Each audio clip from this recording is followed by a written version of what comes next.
Guys 2050 সালে মিস্ত্রিরা যেভাবে বাড়ি বানানোর জন্য কন্ট্রাক্টে কাজ করবে, আসুন আমাদের গাড়ির নিকট, দেখুন আমাদের মলঙ্গ। গাইস এরা হলো ফাঁকিবাজ মিস্ত্রি, যারা কিনা কাজের থেকে কাজের 12টা বাজানোর জন্য উস্তাদ।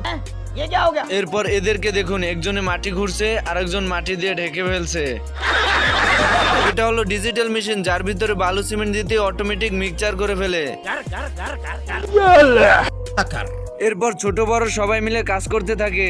এর ভিতরে ঘড়ির ঘন্টা বেজে উঠতে কন্ট্রাক্টর সবাইকে কাজ বন্ধ করতে বলে। এইদিকে বাড়ির কাজও সম্পূর্ণ হয়ে যায়, তাই বাড়ির ছাদে পতাকা লাগিয়ে দেয়। এরপর কন্ট্রাক্টর ছোট কুকুরকে বাড়ির দরজা লাগিয়ে চেক করতে বলে।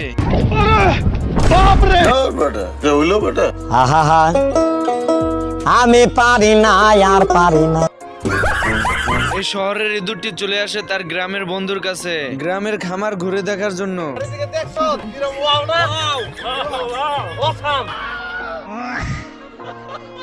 ইঁদুর ছিটকে গিয়ে মোরগের উপর পড়ে। খবর কি? ডিসেম্বরের মধ্যে নির্বাচন।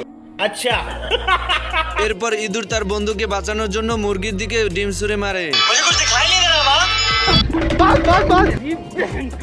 এইদিকে ইঁদুর মোরগকে ফাঁকি দিয়ে চলে আসে, কিন্তু মোরগ ইঁদুরের পিছনে দাঁড়িয়ে আছে, তাই ইঁদুর জানে না। মোরগ ইঁদুরকে ধরার জন্য কাঠের ফাঁক দিয়ে হাত দেয়। এইদিকে ইঁদুর মোরগের হাতে ডিম ধরিয়ে দেয়। মোরগ ইঁদুর ভেবে ডিমকে চাপ দিতে ভেঙে যায়। এইদিকে মুরগিকে ফাঁকি দিয়ে ইঁদুর পালিয়ে যায়। এরপর মুরগি এসে ইঁদুরদেরকে খুঁজতে থাকে, আর এদিকে মুরগির বাচ্চার সঙ্গে ইঁদুর খাবার খাওয়ার অভিনয় করছিল।